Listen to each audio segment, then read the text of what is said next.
Five,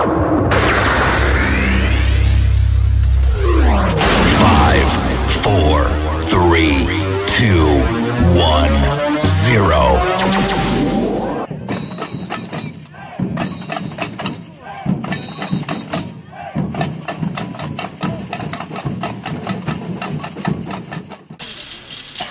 C'est avec une joie non dissimulée que nous accueillons la mariée Escoula. Je vous demande de l'applaudir bien fort.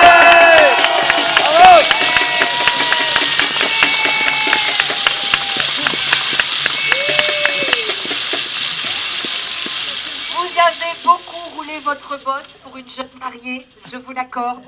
Mais c'est dans les vieux tonneaux qu'on fait les meilleurs vins et vous ne manquez pas de bouteilles. 10 ans de vie commune sans avoir consommé le mariage, est-ce de l'hypocrisie ou de la vertu? Ça doit être un exploit pour votre futur mari qui pense que la consommation est un loisir. Vous semblez être très accrochée et nous savons que sérieuse comme vous l'êtes, vous ne vous mariez ni pour le physique de monsieur, ni pour ses prouesses en galipette. Je sais que vous l'aimez d'un amour sonnant et trébuchant. Alors, avant de célébrer le mariage civil du shérif Escoula et du promoteur Unibail, je voudrais que vous remarquiez notre cortège de demoiselles d'honneur, toutes vêtues de bleu. On les applaudit.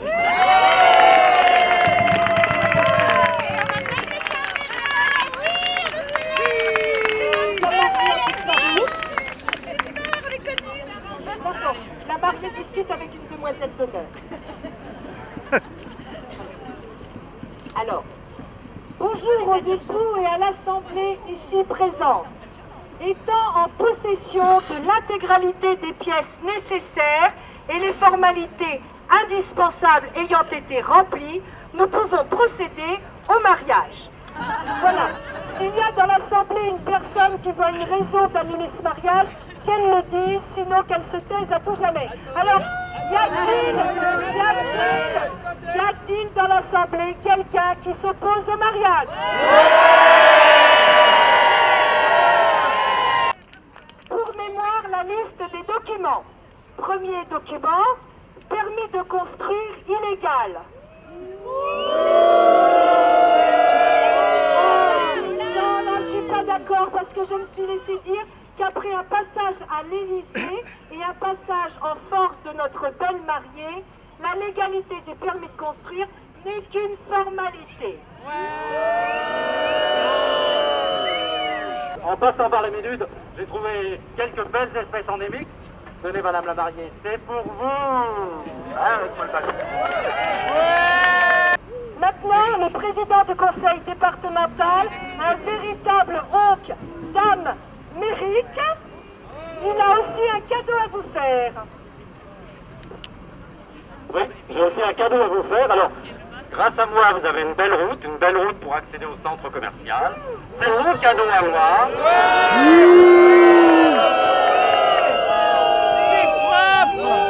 Dans la route, pas de projet. Maintenant, le projet est relié au monde.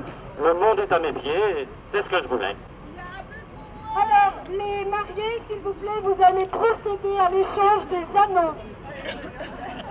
Alors, on va demander à un policier de nous aider parce qu'on n'arrive pas à ouvrir les anneaux.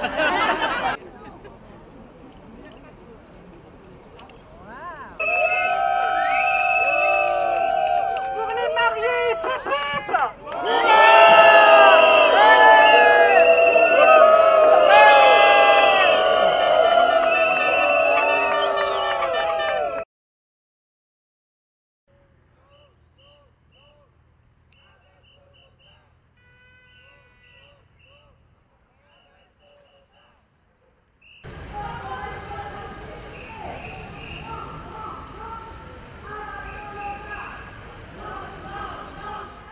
Les manifestants ont traversé Tournefeuille et sa principale rue commerçante qui risque de voir ses commerces péricliter si le méga-centre commercial Val Tolosa voit le jour.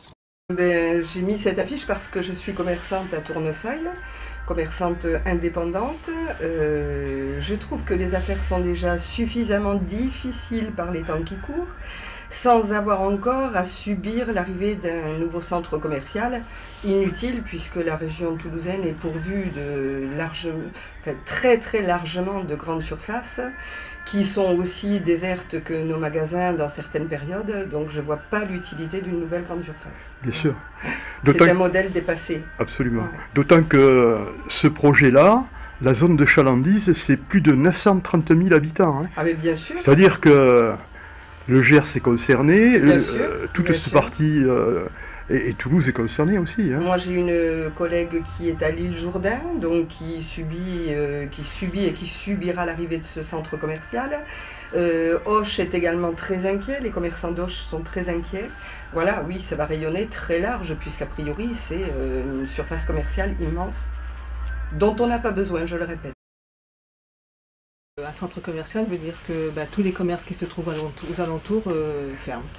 Donc on est en train d'essayer de sauver notre travail et essayer de sauver aussi la vie sociale que l'on peut amener nous dans nos communes. Je suis présidente de l'association des commerçants de Tournefeuille, mais en fait en parallèle je fais aussi partie du collectif qui se bat depuis plus de 10 ans contre ce centre commercial. Donc si on est en France, si la légalité peut encore s'exercer, c'est que ce centre ne doit pas être monté.